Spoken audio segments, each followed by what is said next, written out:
নিজের চোখে নিজের ছোট থাকতে হয়, ঠিক কিনা? এটাই হচ্ছে ইসলামের ডিরেকশন। মান তাওয়াদা তারাফা, যে নিচে নামতে চায় আল্লাহ টেনে উপরে উঠায়। সুন্দর না সিস্টেমটা? আর যে উপরে উঠতে চায় অহংকার করে, তারে নিচে নামিয়ে দেয় কে? আল্লাহ।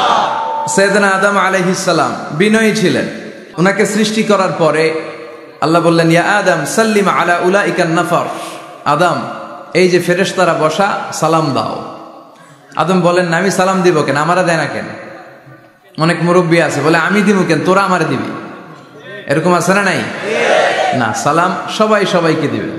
স্বামী স্ত্রীকে দিবেন, স্ত্রী স্বামীকে দিবেন, বড়রা ছোটদের দিবেন, ছোটরা বড়দের দিবেন, এক ভাই আরেক ভাইকে দিবেন, বোন ভাইকে দিবেন। তাহলে ফ্যামিলির মধ্যে শান্তি দিয়ে ফ্যামিলিটাকে সমৃদ্ধ করে দিবে কে? আল্লাহ।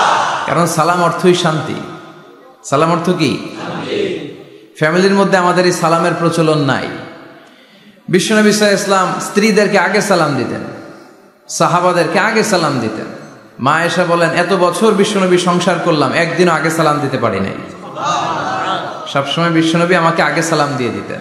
তো সাইয়েদনা আদমকে সৃষ্টি করার পরে আল্লাহ বললেন, আদম সাল্লিম আলা উলাইকান নাফর, বুখারীর বর্ণনা, ফেরেশতাদের এই দলটাকে তুমি সালাম দাও। সাইয়েদনা আদম আলাইহিস সালাম অহংকার করেন নাই। তিনি বলেন নাই যে কেন দিব, ফেরেশতারে বলেন না আমারে দিতে, এটা বলছে না, উনি সালাম দিলেন। ফলে ওনার অন্তর থেকে অহংকার মুক্ত করে দিল কে? আল্লাহ। বিশ্বনবী বলেছেন, আল বাদিউ বিস সালামি বারিউম মিনাল কিবর, আগে আগে যে সালাম দিয়ে দেয় আল্লাহ তার অন্তর থেকে অহংকার তুলে নেয়। মান কানা ফি কলবিহি হাববাতু খারদাল মিনাল কিবর লা ইয়াদখুলুল জান্নাতা আবাদা, যার অন্তরে যাররা পরিমাণ অহংকারের ছিটে ফোঁটা থাকে সে আল্লাহর জান্নাতে ঢুকতে পারবে না। আল্লাহর জান্নাতে ঢুকবে বিনয়ীরা। কারা? যারা বিনয়ী, মুতাওয়াদি, হাম্বল, যাদের মধ্যে হাম্বলনেস আছে, যারা বিনয়ী, তারা জান্নাতে ঢুকবে। তো সাইয়েদনা আদম আলাইহিস সালাম বিনয়ের পরিচয় দিলেন, কিন্তু শয়তানকে আল্লাহ বললেন উসজুদু, শয়তানকে বললেন শয়তান সেজদা দাও। ফেরেশতাদেরকে যখন অর্ডার করেছে সেজদা দাও, শয়তান বলল আল্লাহ আমি সেজদা দিব না, অহংকার করলো, সে নিজে নিজে উপরে উঠতে চাইলো। সে বলল খলাকতানি মিন নার ওয়া খলাকতাহু মিন তিন, আপনি আমাকে বানিয়েছেন আগুন দিয়ে, আগুনের ধর্ম উপরের দিকে ওঠা, আগুন জ্বালিয়ে দিলে লেলিহান শিখা কই যায়?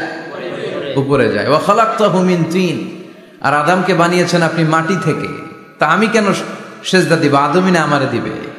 আল্লাহ শয়তানকে চির জাহান্নামী বানিয়ে দিল। চিল্লায় বলেন ঠিক কিনা? আর বিনয়ের কারণে আদমকে আল্লাহ বানালেন আশরাফুল মাখলুকাত। কি বানালেন? সৃষ্টির সেরা।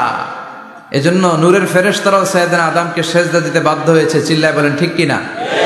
তুমি মাটির আদমকে প্রথম সৃষ্টি করিয়া ঘোষণা করিয়া দিলে শ্রেষ্ঠ বলিয়া, তাই তো নূরের ফেরেশতা করে আদমকে সেজদা। ঠিক কিনা? তাই তো নূরের ফেরেশতা করে আদমকে সেজদা। সবার চেয়ে সম্মান দিলে মাটির আদমকে। আল্লাহু আল্লাহু তুমি জাল্লে জালালুহু, শেষ করা তো যায় না গে তোমার গুণগান। আল্লাহু আল্লাহু, সুবহানাল্লাহ পড়েন। এজন্য আমরা যেন বিনয়ী হই, আমরা যেন নিজেকে ছোট মনে করি।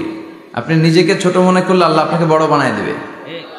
আর যদি নিজেই নিজেকে বলেন আমি বড় আল্লামা, আমি সব জানি, তাহলে আল্লাহ বলবে তোর স্থান হচ্ছে সবচাইতে নিচে। ঠিক কিনা?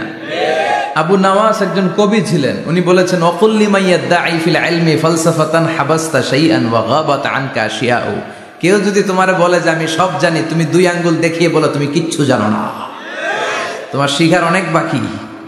জাননেওয়ালার উপরও জাননেওয়ালাও আছে। ঠিক কিনা? এজন্য আমরা যেন বিনয়ী হই।